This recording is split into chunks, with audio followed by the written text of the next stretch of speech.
a program used by police officers to detect gunshots has a pretty fatal flaw, causing innocent people to be thrown behind bars. Wow, I looked at this and it was the same thing. I remember the development of DNA. You know, when can we use DNA? How can we use it in trial? What are the standards? What are the protocols? This is one of those things developed in the same way. Explain what it is. Yeah, this is a system called ShotSpotter.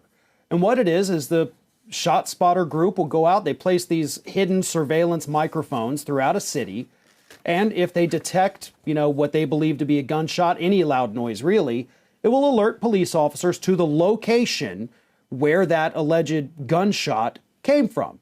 It makes enough sense, right? You help cops, they can't hear everything. Sounds good in principle, but what we're finding out now in multiple different instances, the data from ShotSpotter has been altered. Locations have been altered after the fact to make it seem like, okay, well, no, this guy actually shot somebody even though he was 1.5 miles away from where ShotSpotter said the shot was fired. Case in point, no other evidence except the ShotSpotter. Right.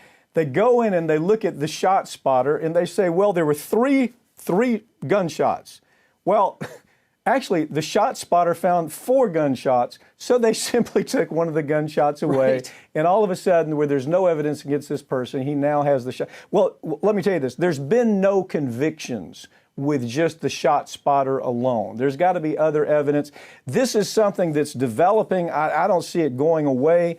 They claim it's never really been vetted. I mean, if it's on a broad expanse, it's never been vetted. They claim there's a 97% accuracy, and it's continuing to evolve. So if you're a prosecutor, if I'm a prosecutor, I'm never going to say, I might not even bring ShotSpot in, because it just creates a record for appeal. So if you don't need it as a prosecutor, why do you use it? Right, and you're seeing a lot of prosecutors now in Chicago and in areas of New York that are just outright saying, you know what, we're removing the ShotSpotter as evidence because this could actually hurt the case at this point. And more importantly, they're doing this as a way to reduce gun violence. But the studies have shown in areas where ShotSpotter is deployed, there's been absolutely no change in gun violence. Well, what about Chicago? I mean, do you ever pick up the paper on Monday where there haven't been 50 people shot in Chicago? Now, are we going to use the ShotSpotter there where there's it's going off? Well, and that's where it is deployed, and it's not doing a thing to make anybody safer or to actually put real criminals behind bars. It's just being used to take people off the street, and then you alter evidence to say, nope, we think we got a shooter. They might just get another mayor, who's a little bit tougher on crime, who maybe has a plan to keep 50 people from being shot every weekend. It's not going to be the ShotSpotter that's going to work.